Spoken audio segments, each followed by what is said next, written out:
먹을 것은 넘쳐나는데 영양은 오히려 부족하다? 열량만 과잉일 뿐 정작 우리 몸에 꼭 필요한 영양소의 섭취는 불충분한 이른바 풍요 속의 빈곤 상태. 여기 현대인의 영양 불균형 문제에 주목. 과감히 의사의 길을 벗어나 영양 전문가로 변신한 이가 있다. 가정의학과 전문의 출신 여 에스더 박사. 내가 영양이 부족하다면, 음식으로 안 된다면 차선책으로 영양제는 아주 좋은 선택이라 생각해요. 제가 느껴왔고, 제가 변화되었고, 제 환자분들이 변화되고, 제 가족이 건강해졌으니까요. 자신의 생생한 경험에 바탕한 건강 철학을 널리 알리고 공유하기 위해 지난 2008년 설립한 에스더 포뮬러. 영양 전문가이자 건강기능식품 브랜드의 CEO로서 그녀가 전하는 건강한 삶이란 과연 무엇일까? 지금부터 여 에스더 박사가 전하는 건강학 개론에 귀 기울여보자.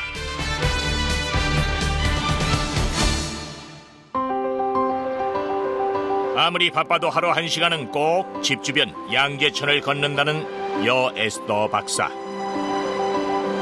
30대 중반부터 시작한 매일 1시간 걷기는 그녀의 건강 실천법 1호인 셈인데 여기엔 그럴 만한 이유와 절실했던 계기가 있었다고 한다. 저는 36살 때까지는 500m도 걸어 다녀본 적이 없습니다. 저희 이제 유교식 교육을 받고 자라서 여자는 방석 한가운데 가만히 앉아 있으라고 해서 걸어 다녀본 적이 없어요. 36살에 이제 대장암으로 발전할 가능성이 있는 선종성 용종이 발견됐죠. 너무나 놀랐고, 그 당시 이제 우리 애들이 4, 5살이어서 제가 굉장히 절실했어요. 제 건강에 대해서. 이 근처로 이사 오게 됐고, 양재천을 이제 그때부터 걷기 시작했는데, 저는 평생 걸어보지 않았기 때문에 처음에는요, 이 양재천을 1시간 10분을 걸었더니 그 다음날 입안이 헤어지고 궤양이 생기더라고요. 1시간 걷기와 함께 하루도 빠뜨리지 않는 그녀의 두 번째 건강 실천법은 신선한 과일과 채소로 하루를 시작하는 식습관. 세상에서 제일 싫어하는 게 채소였어요. 몸이 아프면 차츰차츰 좋은 음식이 좋아져요. 그래서 요즘은 그 싫어하던 채소도 조금 맛있어 보이고요. 예전에는 제가 과일도 사과 2쪽 먹기도 힘들었는데 요즘은 과일은 제법 먹어요. 그런데 신선한 과일과 채소를 섭취한 후에 다시 비타민 등의 영양제를 따로 챙겨 먹는다? 그것도 2-3가지 정도가 아닌 이만큼을? 과연 그 이유가 뭔지 궁금하지 않을 수 없는데 사실 여 에스더 박사는 어려서부터 허약 체질이었을 뿐만 아니라 늘 만성 피로에 시달렸다고 한다. 어린 나이에 이미 삭신이 쑤시는 경험을 했고 또래보다 마른 체구에 식욕도 적을 뿐더러 체력이 몹시 약했던 것. 성인이 되고 의사생활을 하면서도 늘 피로와 무기력이 그녀를 괴롭혔다고 하는데 이런 얘기를 하면 많은 분들이 웃으시지만 저는 5살 때부터 삭신이 쑤셨거든요. 저는 의과대학을 다니면서 내가 의사가 되면, 내가 의학박사가 되면 이런 피곤함을 치유할 수 있고 극복할 수 있을 거라 생각했는데 저는 손가락 하나 들 힘이 없을 정도로 너무나 힘들었어요. 그런데 이상한 일이었다.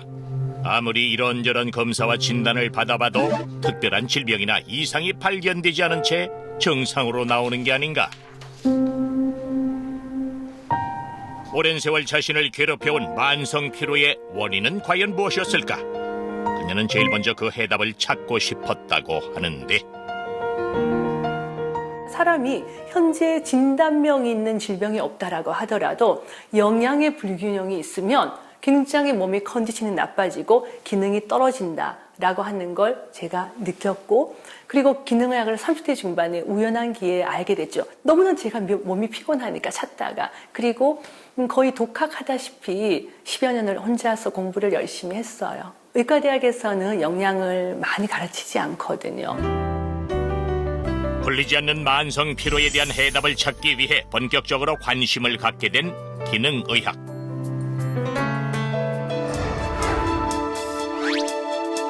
기능의학은 질병에 초점을 맞추기보다는 건강을 유지하기 위해 환경적 인자를 연구하고 정상적인 물질 대사가 이루어지도록 하는 방법을 연구하는 학문으로 알려져 있다. 기능의학은 나무를 보는 게 아니라 사람의 몸을 숲으로 봐요. 예를 들면 내시경을 해서 어떤 진단명이 나오거나 초음파를 해서 진단명이 나오는 그런 게 아니라 질병명이 없다라고 하더라도 내 몸의 기능이 안 좋으면 그건 문제가 있다. 그렇기 때문에 그게 영양이든 운동이든 스트레스 조절 이런 것들을 통해서 몸의 기능을 좋게 하는 컨디션을 좋게 하는 학문이다라고 생각하시면 돼요. 자신의 건강 문제를 풀기 위해 접하게 된 기능의학이라는 새로운 분야. 국내외 각종 학회에 참석하고 논문을 탐독하며 고민과 탐구를 거듭한 시간이 흘러갔고 결국 인체의 기능을 개선할 수 있는 가장 중요한 수단은 바로 영양이란 사실에 주목. 이때부터 그녀의 연구활동 영역은 큰 전환점을 맞이하게 됐다.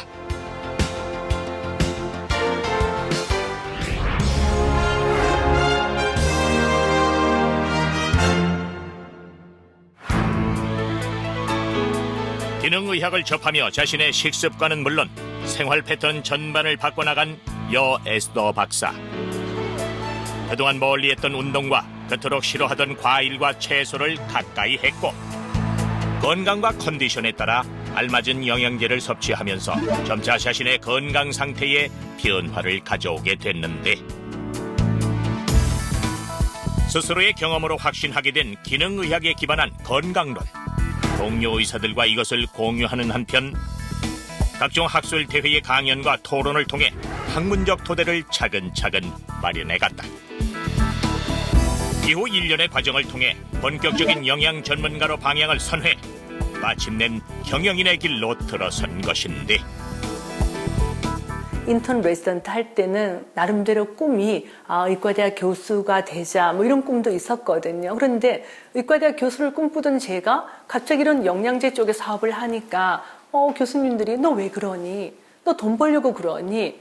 무슨 짓을 하는 거니? 이렇게 그 당시에는 비난이 있었어요. 하지만 저는 신념이 있었죠. 이 영양제나 영양이 사람의 몸과 사람의 기능에 기여하는 바가 있다는 신념이 있었기 때문에 지난 2008년 설립, 각종 비타민제와 유산균을 비롯한 건강기능식품을 개발, 판매하는 에스더 포뮬러. 자신의 이름 에스더와 배합을 뜻하는 포뮬레이션을 합성해 만든 사명은 한국인의 영양 상태에 맞는 영양제 성분을 새로 배합해 제공하겠다는 의미를 담고 있다. 환자를 돌보던 의사에서 영양 전문가로 변신한 여 대표 자신의 건강 철학을 실현하기 위한 꿈의 전진 기지나 다름없었던 것. 그런 만큼 제품 하나하나에 대한 열정과 책임감이 클 수밖에 없는데 원료 배합부터 주원료는 물론 부원료 표시까지 꼼꼼하고 세밀하게 챙기는 업무 스타일의 여 에스더 대표. 고객의 신뢰에 대한 보답은 처음부터 끝까지 품질 관리다라고 항상 말씀을 하십니다. 원료를 선정하는 과정, 제조사를 선택하는 과정, 유통되는 통로, 그리고 소비자가 제품을 경험하는 순간까지 모든 과정을 모니터링하고 그거에 대한 피드백을 언제나 직원들로부터 보고받으십니다. 눈앞에 이익이 줄어드는 한이 있어도 비싸고 좋은 원료를 고집, 품질에 있어 한치의 타협도 하지 않겠다는 것이 여 대표의 원칙. 그것이 회사가 오래 갈 수 있는 길이란 신념이 컸던 만큼 품질을 크게 좌우할 제조사 선정 역시 신중에 신중을 기할 수밖에 없었다. 에스더 포뮬러의 유산균 제품을 생산 공급 중인 메타제닉스사. 미국의 식품 영양학 전문지인 뉴트리션 비즈니스 저널 선정, 미국 전문가용 건강기능식품 브랜드 1위를 차지한 바 있는 기능의약품 제조 전문 회사다. 또한 비타민제를 생산하는 더글러스사는 북미 지역의 독립적인 소비자 단체인 컨슈머랩을 통해 그 브랜드 파워를 인정받기도 했던 전문 제조 회사. 건강기능식품 분야에서 세계 유수의 제조사로 손꼽히는 두 곳과 독점 계약을 맺고 제품을 선보이기까지 그녀가 쏟은 노력과 기다림의 시간은 결코 적지 않았다. 메타제닉사는 미국 기능의학의 아버지라고 하는 제프리 블랜드 박사가 처음에 세운 회사거든요. 제가 기능의학을 하면서 메타제닉사를 알게 됐고 의사들이 사용하는 건강식품 브랜드로 1등을 하는 회사였어요. 제품들이 너무나 비싸고 메타제닉사 유산균을 가지고 들어오는 과정이 굉장히 험난했어요. 우리 몸을 건강하게 유지해줄 균형 잡힌 영양을 정직한 제품을 통해 실현시키겠다는 여 대표. 자신의 회사를 작지만 강한 기업으로 탄탄히 성장시키며 영양 전문가로서의 소신을 펼쳐나가겠다는 목표를 가지고 오늘도 열심히 경영인으로 뛰고 있는 중이다. 다 노란색 황금색으로 해야 돼요. 황금색 해야 되고 그다음에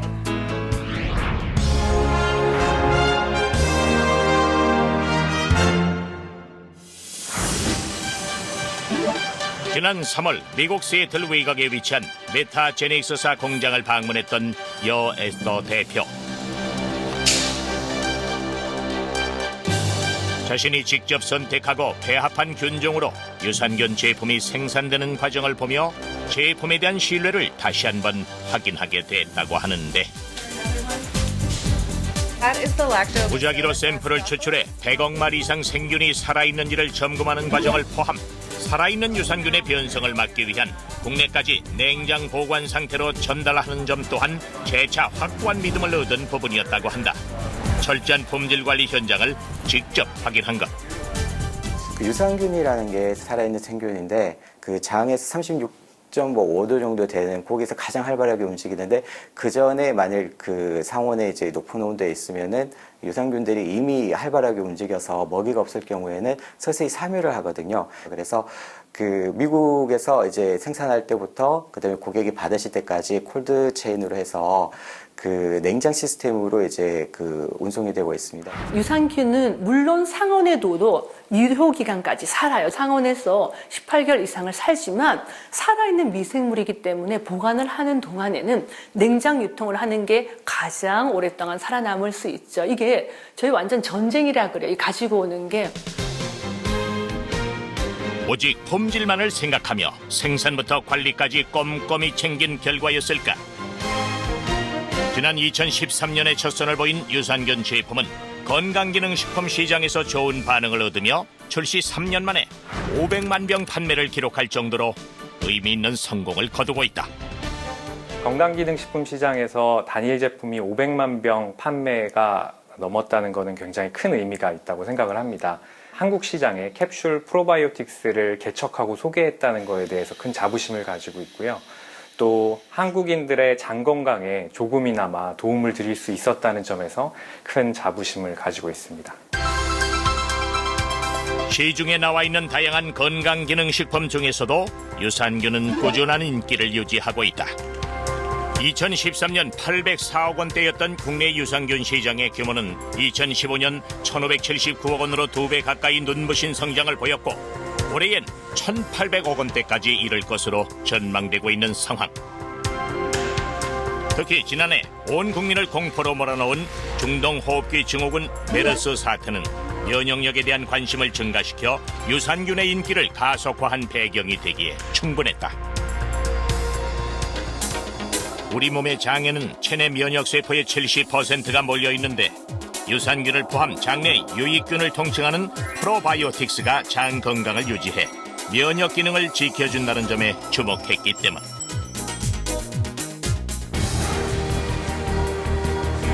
현재 가파른 성장세에 있는 국내 프로바이오틱스 시장에 대기업들은 물론 베로라 하는 해외 브랜드까지 뛰어들어 치열한 전쟁을 펼치고 있는 중인데 유산균 제품들의 뜨거운 경쟁 속에서 가정의학과 전문의 출신 영양 전문가인 여 대표가 새롭게 배합 개발한 제품이 500만 병 이상 팔릴 수 있었던 요인은 과연 무엇이었을까? 실제로 내 장 속에 어떤 미생물이 존재하느냐에 따라서 자폐증, 주의력 결핍증, 우울한 것, 게다가 요즘은 어떤 균열에 따라서 살이 찌고 안 찌고도 결정이 된대요. 그러니까 그만큼 장내 미생물이 중요하다라는 게 의학적으로 검증이 되면서 요즘은 유산균 붐이죠. 그래서 유산균의 중요성을 느끼면서 메타제닉사에 제가 한국인들에게 원하는 균종, 이런 것들이고 이렇게 배합을 해주세요라고 해서 벌써 이제 10년이 넘었네요. 예.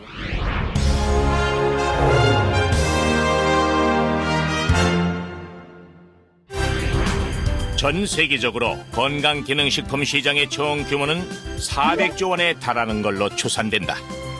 날로 건강에 대한 관심이 고조되고 빠르게 고령화 사회로 진입하면서 국내 건강기능식품 시장 또한 매년 높은 성장세를 보이고 있는데, 식약처에 따르면 지난해 국내 건강기능식품 시장 규모는 2조 3,291억 원, 2011년 1조 6,855억 원을 기록했던 것과 비교하면 4년 만에 시장 규모가 40% 가까이 증가한 셈. 생활에 어느 정도 여유가 생기면서 건강에 대한 관심이 높아진 게 가장 큰 이유라고 할 수 있을 것 같습니다. 건강 장수에 대한 소망이라고 그럴까? 현재 건강기능식품으로 시중에서 만날 수 있는 제품들은 일일이 종류를 세릴 수 없을 만큼 다양하다. 식약처에 등록된 원료만 250개가 넘고 이 원료로 제품을 만들겠다고 신고한 품목은 6천여 개에 이르며 실제 생산되고 있는 품목 또한 5천 가지나 되는 상황.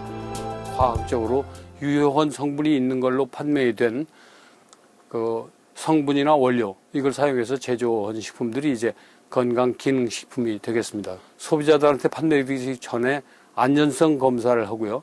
또 유통 중인 제품에 대해서는 수거를 해서 그 품질을 관리하는 그런 감시 체계를 가지고 있습니다. 그리고 수입되는 건강식품도 많은데 거기에는 그 국내에서는 인정되지 않는 불법적인 의약품 성분이 들어갔을 수 있기 때문에 수입 시점에서 검사를 하고 있습니다.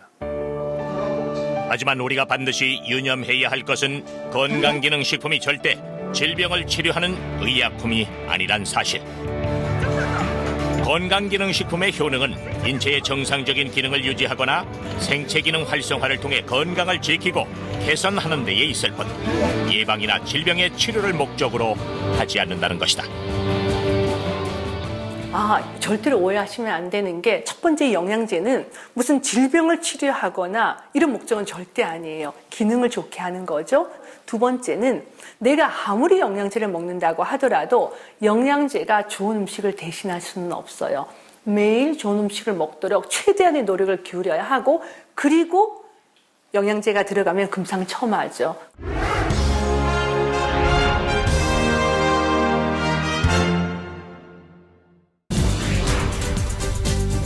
영양 전문가로서 비타민의 중요성은 아무리 강조해도 지나치지 않다는 여에스더 박사.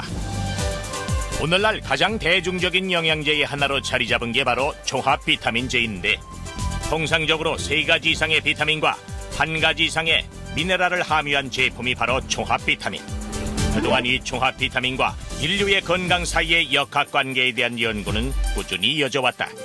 미국의 하버드 의대 연구진은 성인 14,000여 명을 두 그룹으로 나누어 한 그룹은 종합 비타민을, 다른 그룹은 가짜 약을 먹게 하고 11년 넘게 관찰한 결과 종합 비타민을 섭취한 그룹이 암 발생률 평균 8%가 줄어들었다는 연구 결과를 발표하기도 했다.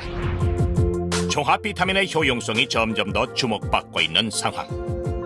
하버드 보건대학원에서는 매 5년에서 한 10년마다 미국 국민들을 위해서 어떤 식으로 음식을 먹으면 좋을지를 삼각형의 피라미드 형태로 제시를 합니다. 2002년도에 제시를 했을 때는 음식을 이렇게 열심히 먹어라, 허나 이렇게 잘 먹는 사람이 없으니까 그 옆에다가 종합 비타민제를 따로 영양제로 먹으라고 권유를 했어요. 많이 놀랐죠. 그런데 비타민과 미네랄의 배합과 구성에 따라 종합 비타민도 천차만별일 수 있다. 여에스더 박사가 종합 비타민제를 개발하면서 고민했던 부분이 바로 여기에 있었다. 서양인 중심이 아닌 우리 한국인의 식단과 영양 상태에 맞는 종합 비타민이 꼭 필요하다는 점. 담배 피우는 분들이 그 당시에도 많았거든요. 그런데 합성 비타민 A나 베타카로틴을 너무 많이 먹게 되면 폐에 좋은 영양을 주지 못하기 때문에 합성 비타민, 베타카로틴 양을 제가 줄이고요. 철분 같은 경우에는 제가 많이 빼달라고 얘기를 했고 들어가는 성분 조정을 한국인들에게 맞게 제가 직접 했어요. 여러 비타민 중에서도 여에스더 박사가 특히 강조하는 건 바로 비타민 D. 비타민 D는 A와 B, C에 이어 네 번째로 발견된 비타민으로 장에서 칼슘의 흡수를 돕고 뼈의 형성을 촉진하는 중요한 영양소다. 또한 면역력을 높이는 효과가 있어 감기와 독감 등 감염 질환을 극복하는 데 도움을 준다는 연구 결과들이 나오면서 일명 면역 비타민이라 불리기까지 하는데 이런 이유로 미국과 캐나다 등에서는 우유에 일정량 이상의 비타민 D를 첨가하도록 강제하고 있을 정도. 우리나라는요, 인구의 90%, 성인의 90%가 비타민 D 결핍이에요. 비타민 D 결핍이 되면 첫 번째, 면역이 뚝 떨어져요. 감기에 잘 걸리고 자가 면역 질환도 많이 생기고요. 두 번째, 암의 발생률도 훨씬 더 올라가거든요. 그래서 비타민 D가 별명이 면역 비타민, 항암 비타민이라고 하는 그런 별명이 있죠. 그런데 이 비타민 D는 어쩌면 사람들의 수명을 늘릴 수 있는 첫 번째 영양제가 될 수도 있어요. 이렇듯 우리 건강에 필수인 비타민 D는 고맙게도 햇빛을 쬐면 자외선을 통해 피부에서 합성된다. 그럼에도 불구하고 현대인, 특히 우리 국민에게 비타민 D 부족 현상은 심각하다고 할 수 있는데 지난 2010년 국내 한 대학병원 연구팀이 국민건강영양조사 자료를 바탕으로 한국인의 혈중 비타민 D 농도를 조사한 결과 남성의 86.8%, 여성의 93.3%가 비타민 D 부족 상태로 나타났을 정도다.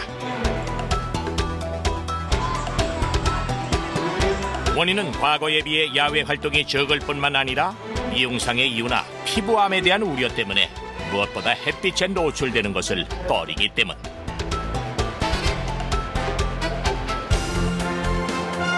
하루 30분 야외에서 충분한 햇빛을 쬐고 생선, 달걀, 우유를 포함한 세끼 식단을 빠짐없이 챙겨 먹을 수 없는 이상 기초 건강을 위해 비타민 D의 보충은 꼭 필요한 습관이란 결론에 이르게 된다. 그렇다면 우리 몸은 얼마만큼의 비타민 D를 섭취하는 게 좋을까? 비타민 D 결핍을 예방할 정도면 하루에 한 600에서 800 단위 아이유를 먹어야 되잖아요. 반드시 햇볕에 말린 목이버섯이나 이런 표고버섯을 기름에 볶아서 매일 4-5접시를 드시면 400 아이유 정도 먹을 수 있어요. 그러니까 음식으로 먹기 힘들다는 거죠. 저보고 모든 영양제 중에서, 이 세상에 있는 모든 영양제 중에서 딱 하나밖에 못 먹는다라고 하면 비타민 D를 선택할 거예요. 꾸준한 운동과 스트레스 관리, 여기에 현대인의 생활 습관상 부족하기 쉬운 필수 영양소를 섭취해주는 것으로 질병 예방과 건강 유지라는 두 마리 토끼를 잡을 수 있다는 영양 전문가 여에스더 박사. 내 가족, 내 아이들이 평생 먹을 수 있는 안전한 건강기능식품을 만든다는 원칙을 믿고 작지만 강한 브랜드로 그 가치를 더해갈 앞으로의 행보에 기대를 걸어봐도 좋지 않을까. 그러니까 우리가 나이가 들수록 우리 몸은요, 유리그릇을 다루듯이 아주 소중하게 규칙적으로 그렇게 다루셔야 돼요. 내가 아무리 영양제를 먹는다고 하더라도 영양제가 좋은 음식을 대신할 수는 없어요. 나이가 들고 몸이 아프면 차츰차츰 좋은 음식이 좋아져요. 매일 좋은 음식을 먹도록 최대한의 노력을 기울여야 하고, 그리고 영양제가 들어가면 금상첨화죠.